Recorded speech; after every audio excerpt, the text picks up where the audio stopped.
네, 오늘 학습의 내용은 7장.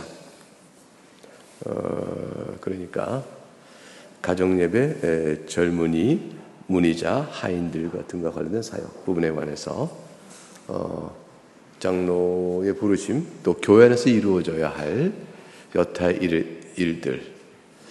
근데 이 직무는 장로에게 책임져진 것이 하지만 사실은 그 장로만 해도 다른 사람은 하면 안 된다, 이런 건 아니죠.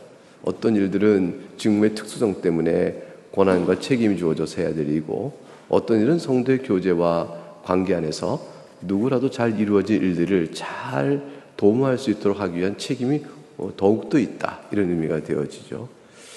그래서 우리에게 다 주는 공통적인 적용점이 있고요, 또 직무적 특수성에 따라 주어지는 책임이 있고, 그렇게 되어질 것입니다. 제일 먼저 오늘 7장 살피는 것은 이제 첫 번째 가정예배에 관한 얘기입니다. 그 두 번째, 가정예배가 왜 필요합니까? 가정의 질서가 세워집니다. 이 질서는 부모의 다스림으로 이어지는데, 이 질서가 뭐냐면 어차피 육신의 가정 안에서 부모의 말씀을 잘 들어야 한다는 것은 질서 아니에요? 근데 이 질서의 바탕은 하나님을 예배하는 가운데 더 두드러지고 권위가 세워져요. 그러니까 하나님을 두려워하는 가운데서 하나님이 세워진 질서에 따라 부모의 권위를 따라가야 한다라는 인식 바탕이 온 가족에게 공통적으로 자리 잡을 때, 부모에 의하여 자신의 생각과 다르다 항변하는 태도, 거슬리는 태도, 불순종의 태도가 무거워지게 되는 거죠. 굉장히 중요한 일이죠. 하나님께서 왜 그런 질서를 주냐면 둘째 줄 맨 끝에 가족의 신앙을 위해 너무 유효하다. 바로 이것 때문에 그렇습니다. 부모는 책임 있는 자예요. 자녀에게 신앙을 가르쳐야 되고요, 자녀는 그 신앙을 배워야 합니다. 따라서 가르친 자로 서 있는, 하나님의 말씀을 대리하여 가르친 자로 서 있는 부모의 권위에 순종하고, 자녀는 그것을 잘 배워갈 책임 있는 가정의 질서가 세워져야 하는 것이다 라는 의미에서 그렇습니다. 그래서 다섯째 줄, 중요한 점이 있는데, 그런 가정예배를 드린다는 것은 어떻게 되어져야 하는 것인가? 그 성격 부분에 있어서 자녀더러 그 예배에 더 흥미를 갖게 해야 한다. 이제 이 흥미를 갖게 한다. 필요성의 공감.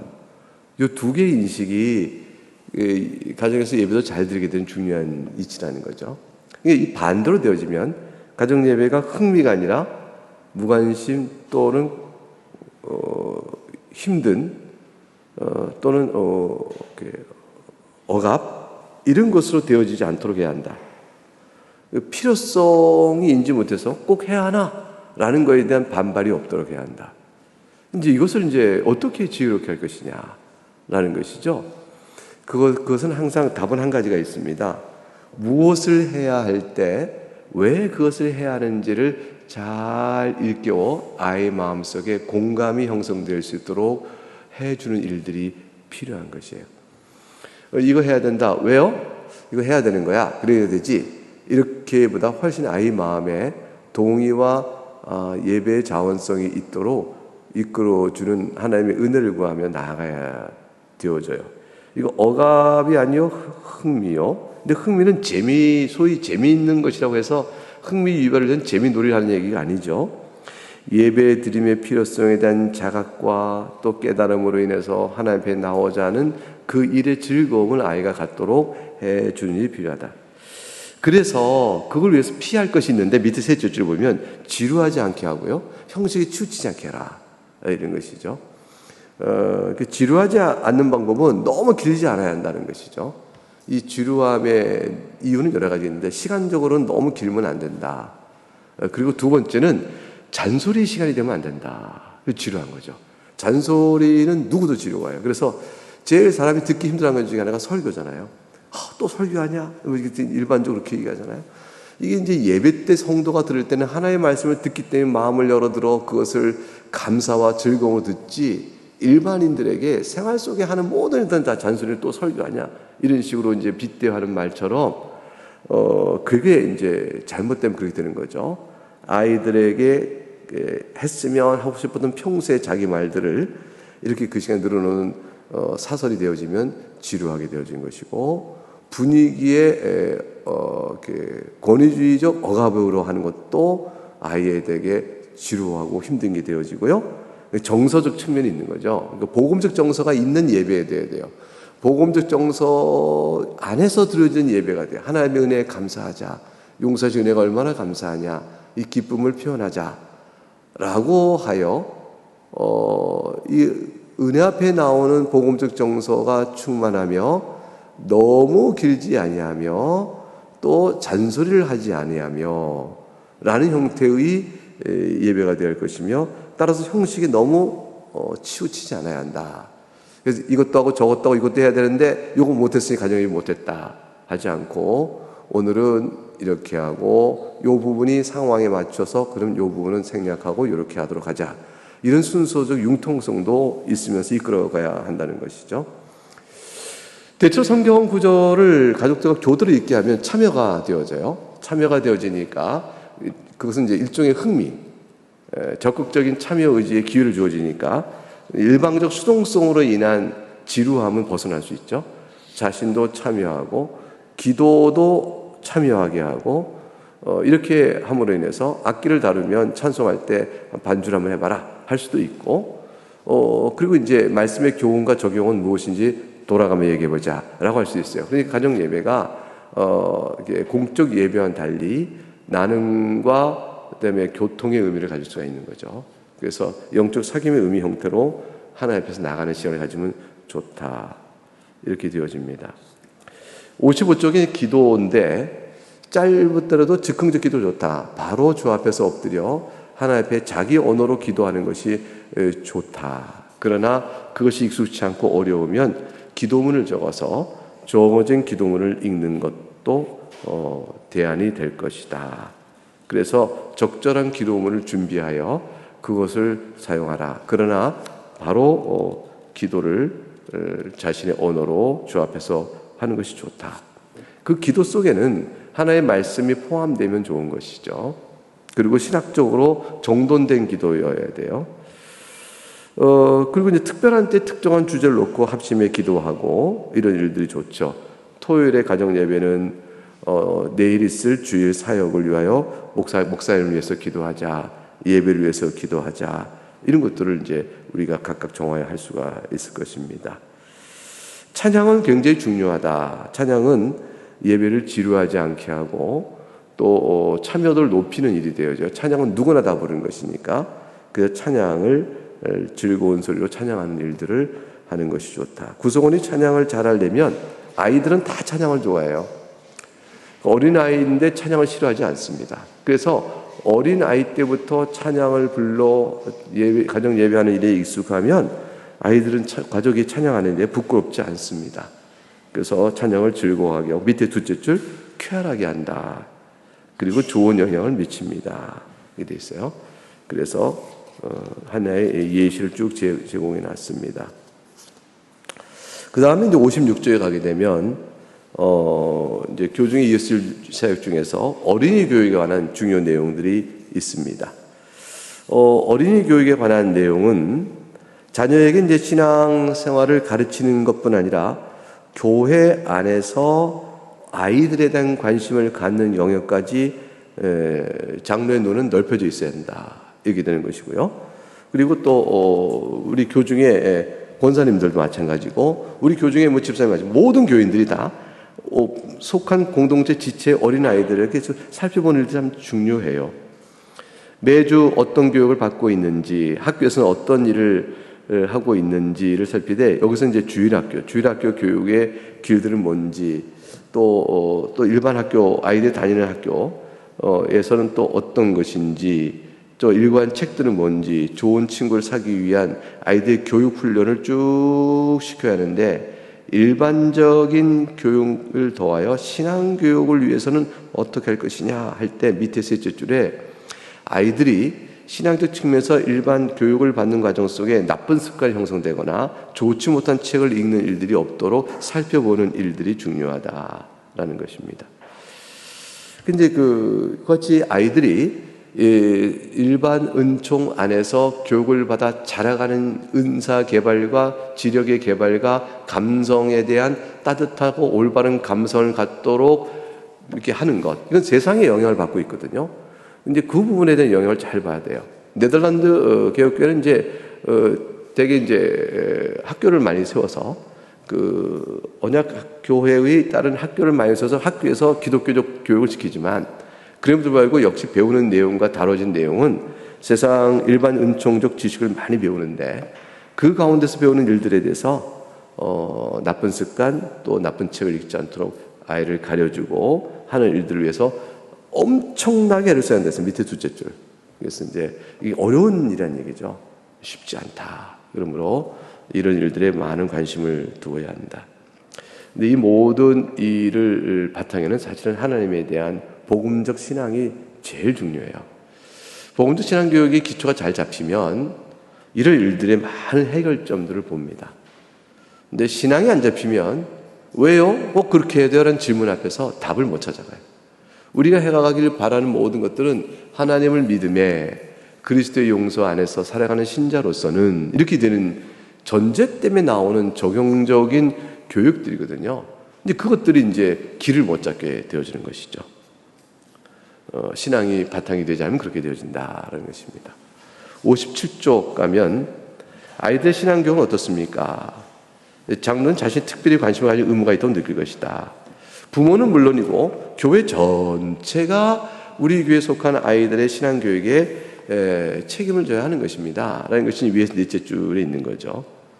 유아 세례 받은 아이들이 교회의 자녀이고, 이 유아 세례 받은 아이들은 가시적교회 멤버이에요. 그래서 우리 교회 회원 수를 설명할 때 우리가 이렇게 하죠. 입교인 몇 명, 또 세례교인 몇 명, 입교인 포함해서 세례교인 몇 명, 동시에 또 이어붙이니까 꼭 유아 세례교인 몇 명, 이렇게 꼭 얘기합니다. 그래서 이제 우리 한국에서 당신의 교회 교인들이 얼마나 모여? 이렇게 물어볼 때 대개 우리가 이제 청장년들 수만 생각해서 몇 명 이렇게 말하기 쉬운데, 사실은 유아세례 교인을 제쳐놓으면 안 되는 거죠.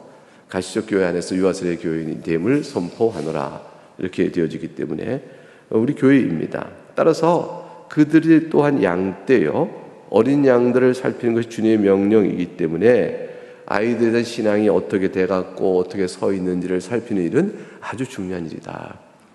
이 일들을 잘하려면 어떻게 되겠어요? 아이들의 이름을 기억하고 아이들하고 자주 얼굴 보고 사귀어가는 노력을 해야 되죠. 애들이 나를 좋아할까?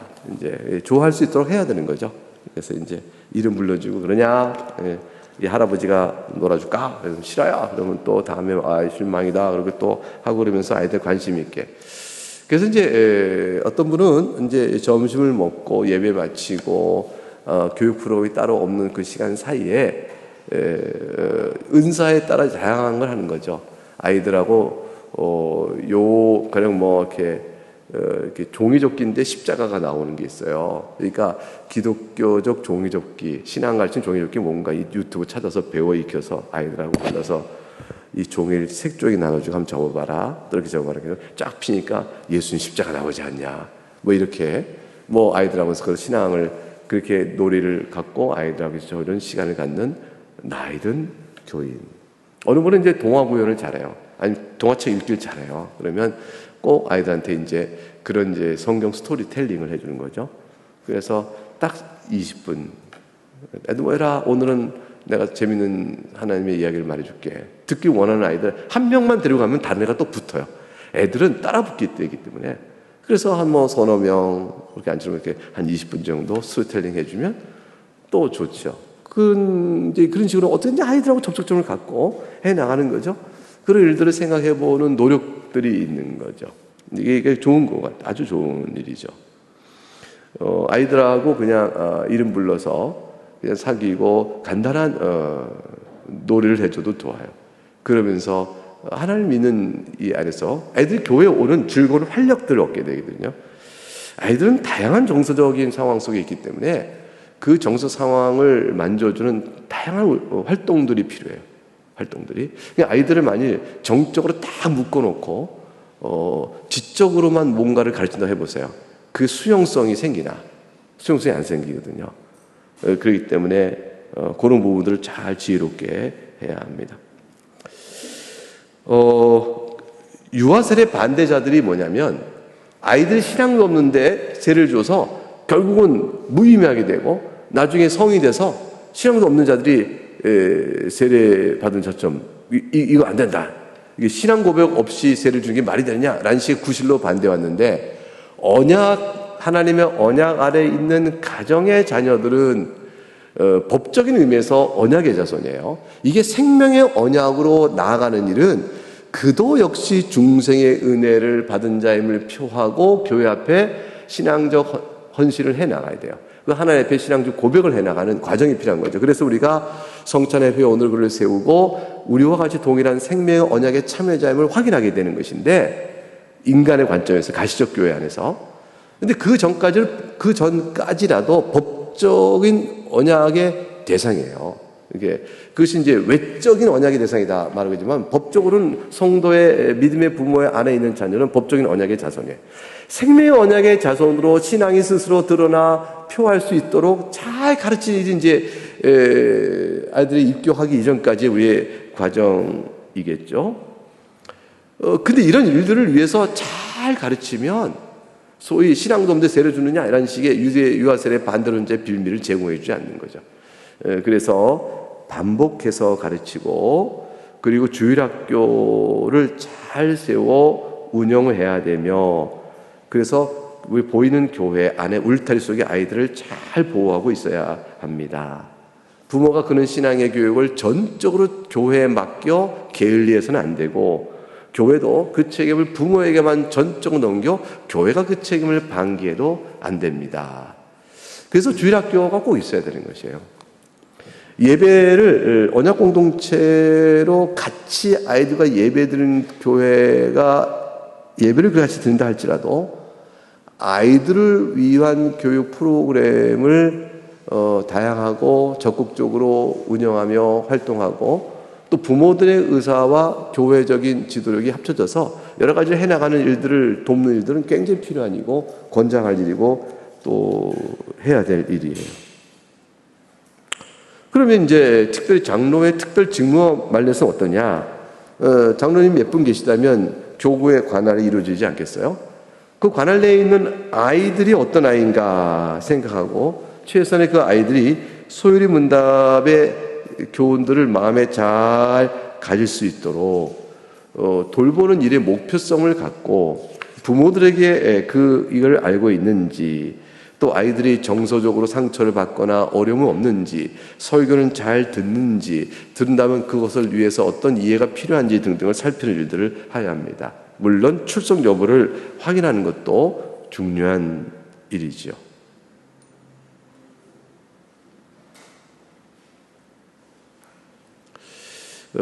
따라서 주일학교는 어떻게 되고 있는지 진행이 어떤지 하면서 아이들의 반응은 어떤지 이렇게 슬쩍 가서 살펴보는 일도 필요하겠고요. 그렇습니다. 젊은이들도 돌봐야 한다. 이제 청년이죠. 한 20살 정도의 청년을 보게 되면 여기서는 지금 59쪽 맨 위에 16세부터 20세 사이에 회심하는 자들께서 젊은이들을 요 나이에 영 어덜트를 말하는데 이거는 이제 16세부터 20세 하면은 우리 같으면 청소년부와 이제 청년의 시작기에 들어간 사람들을 망라하겠죠. 이런 사람들은 이제 자신의 진로 또 나아갈 바, 그 다음에 정서적인 불안정성 또는 세상에 대한 자기의 판단 등등으로 인해서 굉장히 혼란과 어려운 길을 거둘 수가 있거든요. 그래서 59쪽 위에서 셋째 줄에 특정한 유혹에 대해서 장로는 잘 살펴 그들이 탈선하거나 어려움이나 그런데 미끄러지지 않도록 돌보는 일이 필요하다. 사탄은 그때 유혹하여 아이들의 신앙적 심리를 자꾸 어그러뜨리려고 한다. 그러니 음악이나 감상적인 심리로 자극해서 신앙을 하나의 무슨 예술적 활동 하나인 것처럼 취미가 되는 거죠. 그런 것처럼 전락시키려 하는 것도 조심해야 한다. 이거는 이제 소위 이렇게 되는 거죠. 컨템포리 신앙 기독교 음악 같은 거, 그런 가운데서 과도한 비트와 세상의 음악 기법과 장르를 동원해서 부를 때, 그것이 한편으로는 종교적인 신앙을 그 아이들의 연령대에 맞춰서 가르치는 것처럼 비춰져요. 근데 사실은 그 안에 참여한 아이들은 즐거움 속에 빠져 있고 신앙은 배우지 못할 때가 있어요. 신앙이 하나의 활동적 측면으로 넘어가 버리는 거죠. 하나님 앞에서 어떻게 서 있냐에 대한 중심의 초점보다 그렇게 되는 부분을 좀 경계해야 되는 거죠. 그래서 왜 그 찬양의 음악에 그렇게 하는 것이 좋으냐? 왜 그것이 너에게 어떤 의미가 있는 것이냐? 그래서 오늘 네가 조용한 가운데 하나님을 대할 때는 어떠냐? 너희 삶 속에서 그런 신앙 문화, 종교 문화 안에서 네가 배운 신앙이 너의 선택과 하나님 앞에 살아가는 삶에서는 어떤 무게와 의미로 다가오느냐? 이 결정적인 것은 거기에 있거든요. 그리스도의 용서와 은혜를 네가 어떻게 알고 거룩하신 하나님 앞에 살아가는 삶의 자세와 방향은 어때야 될 걸 생각하느냐? 라는 신앙의 가장 핵심적인 질문 앞에는 아무런 성숙도 없고 판단도 없다면 어색해지는 거죠. 그리고 이제 그들이 이제 말씀을 봐요. 근데 말씀을 보는 초점도 계속 하나님 말씀의 객관적 진리에 대한 이해를 깨달아서 적용으로 오는 측면이 가볍게 무시되거나 소홀해되고, 왜냐하면 그것은 노력이 필요하거든요. 말씀이 어떤지 학습이 필요하단 말이에요. 학습은 덜어지고 그냥 말씀 안에서 우리의 상황에 대한 적용으로 바로바로 끌어가게 되는 형태가 되어지면 그 둘 중에 하나가 빠져요. 하나는 뭐냐면 정작 말씀이 가르치는 진리의 초점은 배우지 못하는 기회에 상실이 되어지고, 또 하나는 뭐냐면 이렇게 해서 이렇게 하자라는 율법적 적용이 되는 거예요. 도덕적 적용만 남아요. 도덕 적용이 아무리 좋게 신앙이 포장되어도요, 나중엔 다 무너져요. 왜냐하면 인간은 도덕적으로 서는 자들이 아니거든요. 은혜의 각성에 서는 거기 때문에 자신이 조금 어려운 처지가 되어지면 신앙이 있는 애가 신앙이 없는 애가 되어버리는 거죠. 그러니까 시험이 들어 무너질 때 버티는 신앙은 말씀의 진리에 대한 바른 교훈들이 계속 주어지는 바탕 위에서 커져가야 하는 것이죠. 그러니까 신앙생활이 청소년 또 초기 청년 때에 그 나이 때에 혼돈과 무질서한 시대가 일 수 있는, 이성적으로 질문이 많고 감성적으로 복잡한 그때에 그 즐거움 거기에 맞추어 이렇게 일반화시키는 일로 너무 세속화되어 버리면 당장에는 보기 좋은데 모이도 많이 모일 수 있고 그런데 아닐 수가 있는 거죠. 왜 교회 나오니? 그러면 친구가 있어서요. 왜 나오니? 그러니까 뭐 큰 부담이 없거든요. 이렇게 되어져요. 그러면 보통 3, 4년 열심히 하던 친구가 5, 6년 뒤에 안 보이게 되고 그래요. 신앙의 바탕이 약해진 거죠. 못 자란 거죠. 그래서 그것도 조심해야 한다. 반대로 로마카톨릭 의식주의라 했는데 어떤 일을 행하면 신앙이 있는 것이다 라는 종교주의, 종교의식주의에 따로 있지 않도록 해야 한다. 그래서 중요한 것은 중간에 나오죠. 성령의 은혜에 의지하여 청소년을 설복시켜라. 이 설복이라는 단어는 뭐냐면 이치를 깨달아 납득해 하여 돌아오게 해라 라는 거죠. 이치를 깨달아 납득해 하여 돌아오게 해야 한다. 이때의 가장 중요한 것은 교수 환경이에요. 가르치는 환경. 그리고 관계의 태도예요. 고압적이며 경직되며 권위주의는요 절대 설복이 안 돼요. 오래 참고 복음적 사랑과 인내와 부드러움과 온유, 그리고 넉넉한 자비론과 실수를 받아주되 또 용납하되 다시 또 권면해가는 말씀의 태도 속에서 설복이라는 것의 과정이 진행될 수 있습니다. 누가 잔소리하는데 설복이 되겠어요? 잔소리는 귀 막게 만드는 거기 때문에 설복이 안 됩니다. 귀를 열어야 되는 거고 마음을 열 수 있도록 하기 위한 접근 관계가 어떻게 될 것이냐. 이제 그것이 그 환경을 만드는 신앙의 성숙의 요구 조건이라 볼 수 있을 것입니다. 자네가 예수님 안에서 잘 신앙적 보존을 하고 구원에 이르길 바라네 라고 하자 청년 회심자가 네, 만일 예수님이 저를 보존할 수 없다면 저를 자신의 백성으로 삼지 않으셨겠죠. 주님이 저를 백성 삼으신 것은 저를 지켜줄 걸 믿습니다 라고 되어질 때 이 얼마나 감사한 대답인지 모릅니다. 목회자의 말은 모든 면에서 큰 무게감을 지닙니다. 60쪽 그가 맡은 직분의 존중성 때문에 그런 것이죠. 인격, 개인 인격으로야 목회자의 개인 인격이 교인들 일반적인 개인 인격에 비해 특별히 나을 것은 없어요.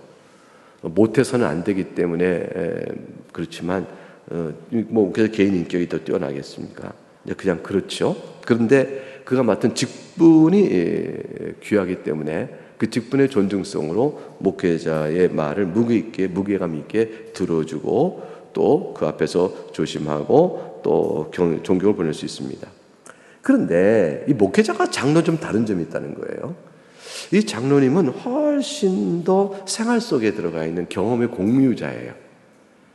이 목사는 소위 말하는 교인이 직장에서 겪는 어려움, 생업의 자리에서 겪는 갈등과 괴로움, 또 그 모든 또 삶 속의 구체적 현장 속에 겪는 어려움, 신앙적 갈등과 도전과 시련들에 대한 구체성에 대해서 목회자는 잘 몰라요. 모를 수밖에 없어요, 환경적으로. 그런데 그걸 아는 분은 뭐냐면 장로님은 아신다. 권사님들 아시고 교인들 서로 아는 거예요. 알기 때문에 설교로는 직접 만져지지 않죠. 설교가 말이죠. 원리는 쭉 제시되어져요. 근데 그래서 오늘 설교도 말씀이 그럴 거예요. 아브라함은 어땠다 하는 이제 말씀에 대한 원리가 쫙 적용돼요. 저기 제시돼요. 그 원리를 따라 하나님을 믿으니 나도 그 원리를 받아요.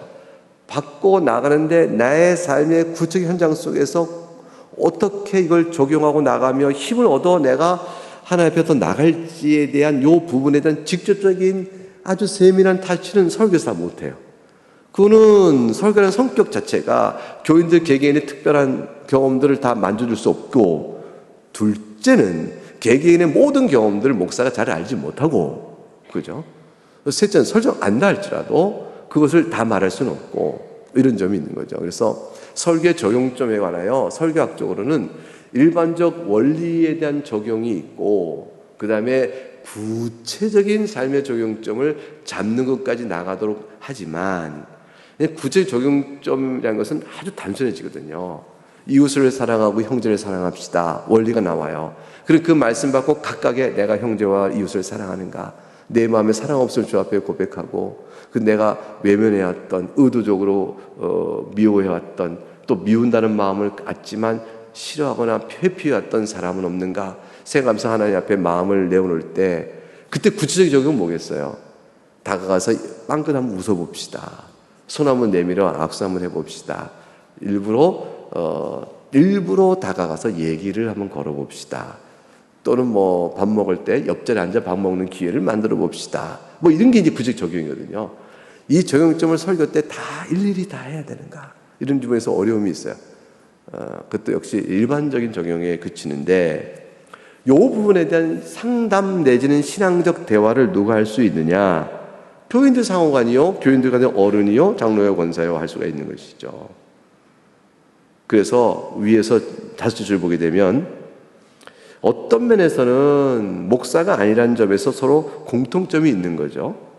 그래서 목사의 말보다 훨씬 더 효과적으로 적용되어진다. 이렇게 될 수 있는 거죠. 그래서 목사님을 찾아와 상담할 때는 또 마땅한 이야기를 들었을 뿐인데, 다 아는 답을 또 듣고 오는 거죠. 저도 알아요, 목사님.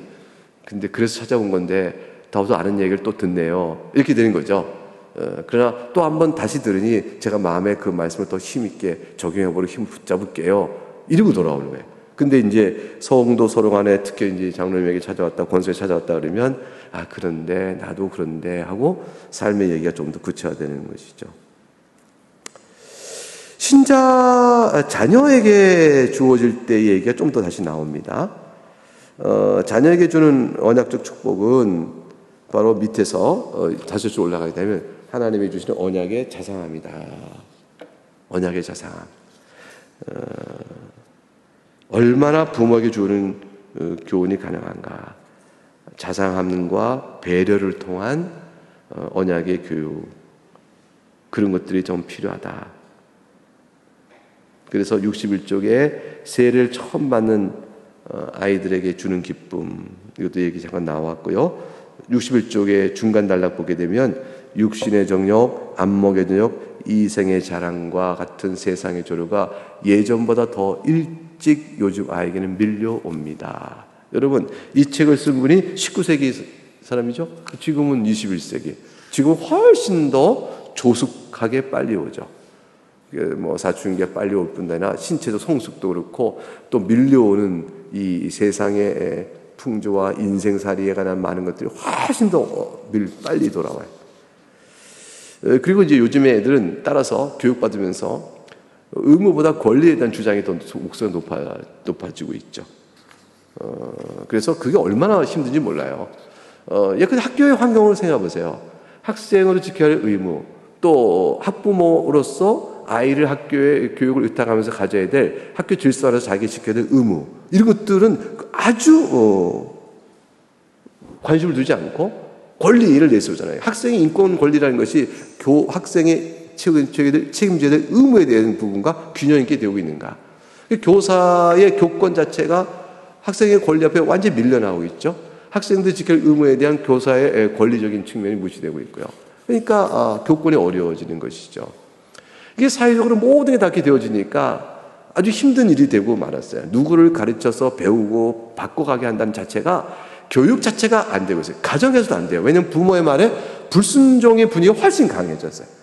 부모의 말씀이니까 듣는다라는 순종적 가정 문화가 사회적으로 이렇게 지배되고 있으면 듣는데, 저희가 자랄 때도 가정마다 부모님 말씀은 들었잖아요. 왜 옆집도 듣고 저 집도 듣고 이 집도 듣고 친구들 만나면 다 듣고 있으면서 상처는 얘기할 수 있어요. 우리끼리 우리 부모님 너무 하셨어 라고 아버지 엄마에 대한 불평을 우리끼리 얘기할 수 있지만 각각 친구들 만나보면 다 말씀을 듣는 가정들이었거든요. 근데 지금 만나보면 어때요? 지금은 달라지죠.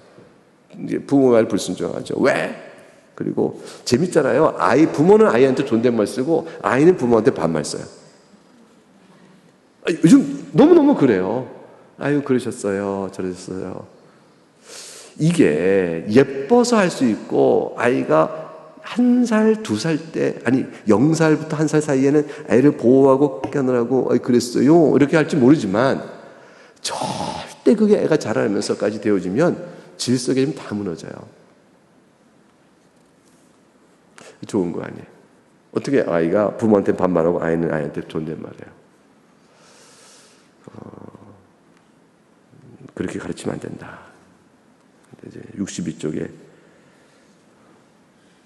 위에서 62쪽 위에 2절 5계명이 폐기된 것이 아니다. 부모가 셋째 줄 자녀를 노엽게 해서는 안 되죠. 그러나 부드러운 조언만이 답이 아니고 제한도 필요하다. 경책도 필요한 것이죠. 그래서 극장 가서 쾌락주의로 세상에 나가는 것에도 즐거움이 있지만 그 즐거움은 더 큰 즐거움을 배우지 못하도록, 맛보지 못하도록 하면 안 된다. 하늘의 기쁨이 뭔지를 아이들이 알 수 있도록 어려서부터 쭉 진행해 와야 돼요. 아이들도 이걸 자기 생활 속에서 배워요. 실수와 허물이 많았을 때 오는 괴로움, 그거로 인한 자신의 고통, 그 고통 속에서 부모로부터 보호를 받아 용서를 받아 풀어지는 기쁨이 하나님 앞에서 어떤 것인지 알게 되는 일들은 세상의 즐거움을 따라 친구 따라 잠깐 나갔더라도 그것의 즐거움보다 하늘의 기쁨이 크다는 걸 알게 될 수 있도록 가르치는 것이죠. 밑에 5줄 요즘에는 너무 제멋대로이면 공경할 줄 모르는 자녀들이 많다. 이거 요 시대도 그래요. 한 때마다 그런가 봐요. 너무 재밌죠. 우리 다음 세대 더 그럴 거예요. 밑에 5줄 아버지는 일찍부터 아들의 가장 친밀한 친구가 되고 마음을 붙들어야 한다. 애가 의논할 수 있는 대상이 되어져라. 함부로 하라는 뜻이 아니고 의논할 수 있는 대상, 지혜가 있는 자요 믿고 의지할 뿐이라는 사실을 생각해야 한다는 것이죠. 네.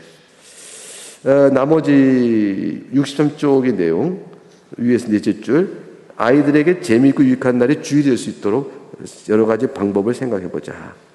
그래서 재밌는 것은요, 중간 딱 보세요. 63쪽. 주일을 우물한 날로, 우울한 날로, 억울한 날로, 마음이 눌리는 날로 만들지 마라. 마음이 눌리고 우물하고 긴장되고 경직되는 것은 경건이 아니다라는 거예요. 이거 굉장히 오해하고 있는 부분이 있죠. 군대 생활은 이래라 여기에 무슨 즐거움이 있겠어요? 억압이 있는 거죠. 그러니까 종교적 억압은 마음을 눌려요. 그건 경건이 아니다. 쾌활해야 된다. 명랑해야 한다. 편안하고 즐거워야 한다. 이건 죄가 아니다. 오해하지 마라. 마음속에서 즐거운 일과 주일이 자꾸 기억 속에 자꾸 만나도록 해야 한다. 다양한 활동이 있게끔 하라.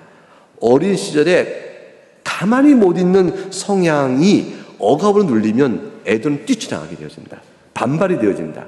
근데 어린 시절에 가만히 못 있는 성향이 배출할 수 있는 출구 뭔가를 해야 한다. 성경 이야기를 통해 즐거움을 얻고 호기심을 얻게 하고 찬송을 부를 때에 아이들이 정서적 활기를 베풀게 하며 몸을 좀 써 움직일 만한 것이 있으면 간단한 몸 움직임도 하게끔 활동을 허락하라 라는 것이죠. 그래서 교회 안에 오는 활동이 이렇게 그래야 된다. 그렇지 못하면 애들 교회 가기 싫어하기 시작하는 것이죠. 네. 조금 더 남았는데요. 이거는 뭐 어쩔 수 없어요. 이건 시간이 되어졌으니까 이것을 마치고 다음 주에 이어서 64쪽부터 한번 살펴보도록 하겠습니다. 예, 기도하겠습니다.